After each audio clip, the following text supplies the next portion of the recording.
কখনো কি এমন কাউকে দেখেছেন যাকে প্রথম দেখায় খুব সাধারণ মনে হয়েছিল, কিন্তু কিছুক্ষণ পর ঘরে থাকা প্রায় সবাই তার দিকে তাকাতে শুরু করলো? অদ্ভুত বিষয় হলো, সেখানে হয়তো তার চেয়ে অনেক বেশি সুদর্শন মানুষও ছিল। তাহলে ঠিক কি ছিল তার মধ্যে? উত্তরটা শুধু চেহারায় নয়, আর এই ছোট পার্থক্যটাই অনেক পুরুষ সারা জীবন বুঝতেই পারে না। ভিডিওর শেষের দিকে আমি এমন একটি গুণের কথা বলবো যেটি না থাকলে আগের 4টি গুণও অনেকটাই অর্থহীন হয়ে যায়। একবার নিজের জীবনের কথা ভাবুন। হয়তো আপনি এমন একজনকে চেনেন যার না আছে সিনেমার নায়কের মতো চেহারা, না আছে অবিশ্বাস্য ধনসম্পদ, তবুও মানুষ তার পাশে স্বাচ্ছন্দ্য বোধ করে। বিশেষ করে অনেক নারী তার সঙ্গে কথা বলতে স্বাভাবিকভাবে আগ্রহী হয়। অন্যদিকে এমনও মানুষ আছেন যাদের সবকিছুই আছে, ভালো চাকরি, ভালো পোশাক, আকর্ষণীয় চেহারা, কিন্তু সম্পর্কের ক্ষেত্রে তারা বারবার একই জায়গায় এসে আটকে যান। এখানেই বেশিরভাগ মানুষ ভুল প্রশ্ন করে। তারা জানতে চায় কি করলে মেয়েরা আমাকে পছন্দ করবে, কিন্তু আরো গুরুত্বপূর্ণ প্রশ্ন হলো মানুষের মনে আকর্ষণ তৈরি হয় কিভাবে।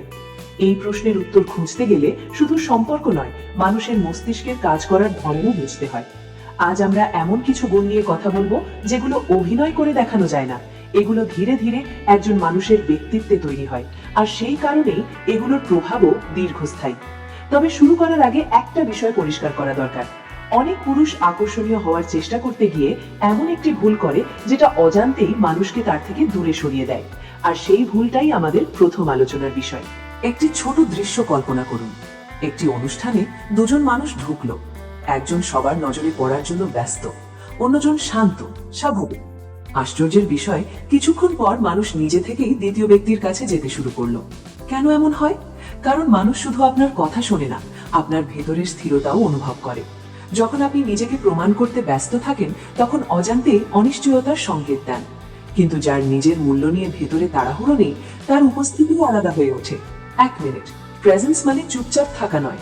এর মানে হলো আপনি যখন কারো সঙ্গে কথা বলছেন, তখন সত্যি তার দিকে মনোযোগ দিচ্ছেন, নিজেকে নিয়ে নয়। আজ থেকেই একটি অভ্যাস করুন। নতুন কারো সঙ্গে কথা বলার সময় ভাববেন না সে আপনাকে কেমন দেখছে, বরং চেষ্টা করুন তাকে সত্যিই বুঝতে। এই ছোট পরিবর্তনই আপনার ব্যক্তিত্বকে অনেক বেশি আকর্ষণীয় করে তুলতে পারে। কিন্তু এখানেই প্রশ্ন আসে, শুধু ভালো উপস্থিতি কি যথেষ্ট? মানুষকে আপনার পাশে ধরে রাখে আসলে অন্য একটি গুণ, আর সেটি এখন আমরা দেখব। ধরুন আজ কারো সঙ্গে আপনার মাত্র 10 মিনিট কথা হলো। কয়েকদিন পরে সে হয়তো আপনার সব কথা মনে রাখবে না, কিন্তু একটি বিষয় প্রায় নিশ্চিতভাবে মনে রাখবে, আপনার সঙ্গে কথা বলে সে কেমন অনুভব করেছিল। এখানেই অনেকের অজান্তে বড় পার্থক্য তৈরি হয়। কেউ শুধু নিজের গল্প বলে, আর কেউ মন দিয়ে অন্যের গল্প শোনে। বেশিরভাগ মানুষ দ্বিতীয় ব্যক্তির কাছেই আবার ফিরে যেতে চায়, কারণ সে নিজেকে গুরুত্বপূর্ণ অনুভব করে। 1 মিনিট। মন দিয়ে শোনা মানে শুধু চুপ থাকা নয়, এর মানে হলো কথার আড়ালে থাকা অনুভূতিটাও বোঝার চেষ্টা করা। যখন আপনি উত্তর দেওয়ার জন্য নয়, সত্যি বোঝার জন্য শোনেন, তখন বিশ্বাস তৈরি হয়। আজ থেকেই একটি ছোট অভ্যাস করুন। কথোপকথনের সময় নিজের পরের উত্তর নিয়ে না ভেবে সামনের মানুষটি আসলে কি বলতে চাইছে সেটি বোঝার চেষ্টা করুন।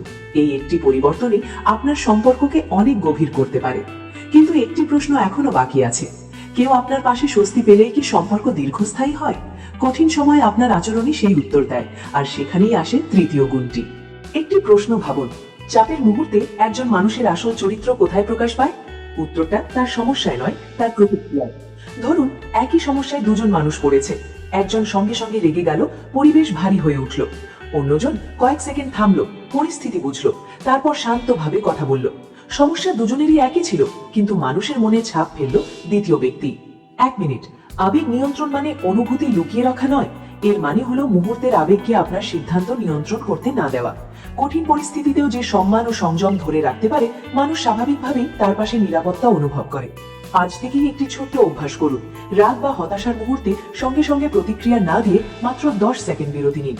অনেক বড় ভুল এই ছোট্ট অভ্যাসেই এড়ানো যায়। কিন্তু এখানেই আরেকটি প্রশ্ন আসে, একজন মানুষ শান্ত, ভদ্র ও স্থির, তবুও কেন অনেক সময় তাকে আলাদা মনে হয় না? কারণ তার জীবনে যদি স্পষ্ট কোনো লক্ষ্য না থাকে, সেই আকর্ষণ ধীরে ধীরে ম্লান হয়ে যায়। আর সেখানেই শুরু হয় চতুর্থ গুণের গল্প। ধরুন দুজন মানুষ একই রকম ভদ্র, আত্মবিশ্বাসী এবং ভালো ব্যবহার করে, কিন্তু একজনের প্রতিদিন ঘুম থেকে ওঠার স্পষ্ট কারণ আছে, আর অন্যজন শুধু দিন কাটায়। সময়ের সঙ্গে সঙ্গে পার্থক্যটা চোখে পড়তে শুরু করে। মানুষ স্বাভাবিকভাবে তাদের প্রতি আকৃষ্ট হয় যাদের জীবনের একটি দিক নির্দেশনা আছে, কারণ লক্ষ্য একজন মানুষকে শুধু ব্যস্ত রাখে না, তাকে আরো পরিণত করে। সে অন্যের স্বীকৃতির ওপর কম নির্ভরশীল হয়ে ওঠে। এক মিনিট, এখানে অনেকেই ভুল বোঝেন। লক্ষ্য মানেই বড় ব্যবসা, কোটি টাকা বা বিখ্যাত হওয়া নয়।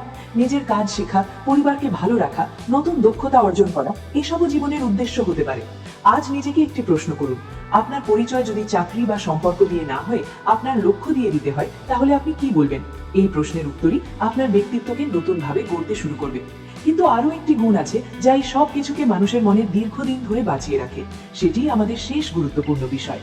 একটি বিষয় খেয়াল করুন, এমন অনেক পুরুষ আছেন যাদের চেহারা খুব সাধারণ, তবু মানুষ তাদের দিকে স্বাভাবিকভাবেই আকৃষ্ট হয়। কেন? কারণ তারা কারো মনোযোগ পাওয়ার জন্য বাঁচে না, তারা নিজের লক্ষ্য পূরণের জন্য বাঁচে। ধরুন, দুজন মানুষ একই জায়গায় দাঁড়িয়ে আছে। একজন সারাক্ষণ অন্যরা তাকে কি ভাবছে সেটাই নিয়ে ব্যস্ত, আর অন্যজন নিজের কাজ, স্বপ্ন আর উন্নতির পথে এগিয়ে যাচ্ছে। সময়ের সঙ্গে সঙ্গে কে বেশি সম্মান পাবে? বেশিরভাগ ক্ষেত্রেই দ্বিতীয় মানুষটি। মানুষ সাধারণত সেই ব্যক্তির প্রতি আকৃষ্ট হয় যার জীবন কোনো একটি অর্থপূর্ণ দিকের দিকে এগোচ্ছে। কারণ উদ্দেশ্য একজন মানুষের আত্মবিশ্বাসকে নীরবে শক্তিশালী করে। তখন তার প্রতিটি সিদ্ধান্তে এক ধরনের স্থিরতা দেখা যায়, যা আলাদা চোখে পড়ে। আজ থেকেই নিজের জন্য একটি স্পষ্ট লক্ষ্য ঠিক করুন। সেটা ক্যারিয়ার, দক্ষতা, স্বাস্থ্য বা ব্যক্তিগত উন্নতি যাই হোক না কেন, প্রতিদিন অন্তত একটি ছোট পদক্ষেপ নিন। নিজের জীবনকে অর্থপূর্ণ করে তুলুন। মানুষের স্বীকৃতি তখন ধীরে ধীরে তার স্বাভাবিক ফল হয়ে আসবে। এক মিনিট, এতক্ষণে 4টি গুণ নিয়ে কথা হলো, কিন্তু একটি গুণ আছে যা না থাকলে আগের সবকিছুই অনেক সময় নিষ্প্রভ হয়ে যায়। সেটি শুধু মানুষকে হাসায় না, বরং মানসিক দূরত্বও কমিয়ে আনে। শেষ পয়েন্টে চলুন সেই বিষয়টি বুঝে নেওয়া যাক।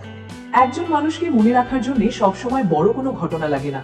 অনেক সময় একটি স্বাভাবিক হাসি, একটি হালকা মন্তব্য বা সঠিক সময় বলা একটি সহজ বাক্যই দীর্ঘ সময় মনে থেকে যায়। ধরুন, কোনো কথোপকথনের সময় ছোট একটি ভুল হলো, একজন সঙ্গে সঙ্গে অস্বস্তিতে পড়ে গেল, আরেকজন হেসে বলল, দেখছি আজ আমার মস্তিষ্কও একটু ছুটিতে গেছে। মুহূর্তেই পরিবেশ হালকা হয়ে গেল। এই ক্ষমতাটাই মানুষকে স্বস্তি দেয়। সম্পর্কের মনোবিজ্ঞানে একটি বিষয় প্রায়ই দেখা যায়, মানুষ সেই ব্যক্তির সঙ্গে বেশি সময় কাটাতে চায় যার পাশে থাকলে নিজেকে নিরাপদ, স্বাভাবিক এবং চাপমুক্ত মনে হয়। রসবোধ মানে কাউকে নিয়ে বিদ্রুপ করা নয়, বরং এমন একটি পরিবেশ তৈরি করা যেখানে দুজন মানুষই সহজে নিজেদের মতো থাকতে পারে। আজ থেকেই চেষ্টা করুন প্রতিটি কথোপকথনে অন্যকে প্রভাবিত করার বদলে স্বাভাবিকভাবে সংযোগ তৈরি করতে। হাসুন, মন দিয়ে শুনুন এবং নিজেকেও খুব বেশি গুরুত্ব দিয়ে দেখবেন না। এই ছোট পরিবর্তনই আপনার উপস্থিতিকে অনেক বেশি উষ্ণ এবং স্মরণীয় করে তুলতে পারে। কিন্তু এখানেই পুরো আলোচনার সবচেয়ে গুরুত্বপূর্ণ উপলব্ধিটি লুকিয়ে আছে। এতক্ষণ আমরা 5টি গুণের কথা বললাম। এখন প্রশ্ন হলো, এগুলোর মধ্যে আসল শক্তি কোনটিতে, নাকি শক্তিটা অন্য কোথাও? শেষ অংশে সেই উত্তরই পুরো বিষয়টিকে নতুন ভাবে দেখাবে। শুরুতে আমি একটি প্রশ্ন করেছিলাম, কেন কিছু সাধারণ পুরুষও সহজেই আকর্ষণীয় হয়ে ওঠে, অথচ অনেক সুবিধা থাকা সত্ত্বেও কেউ কেউ মানুষের মনে জায়গা করে নিতে পারে না। এখন তার উত্তরটা হয়তো পরিষ্কার হয়ে যাচ্ছে। আসল বিষয়টি কোনো একক গুণ নয়, বরং এই 5টি গুণ যখন একসঙ্গে একজন মানুষের ব্যক্তিত্বের অংশ হয়ে যায়, তখনই একটি স্বাভাবিক আকর্ষণ তৈরি হয়।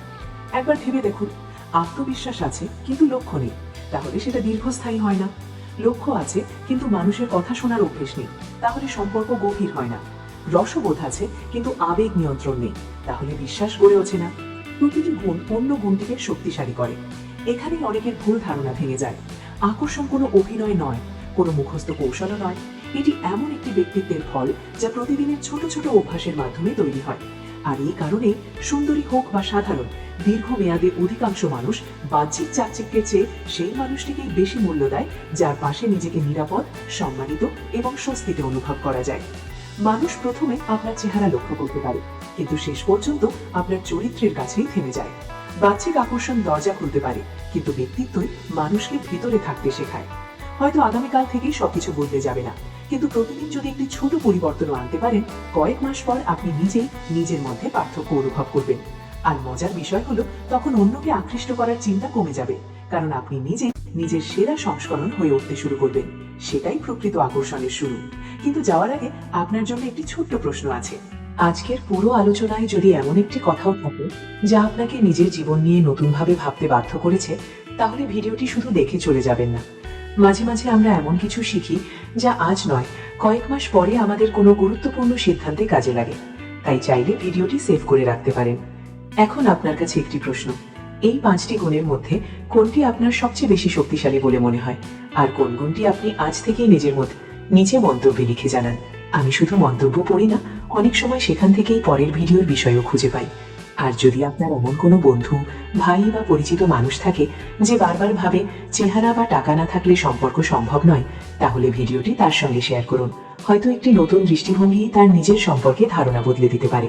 এমন আরও সম্পর্কের মনোবিজ্ঞান, আত্ম উন্নয়ন এবং বাস্তব জীবনে কাজে লাগবে এমন বিষয় নিয়ে আমরা নিয়মিত আলোচনা করি।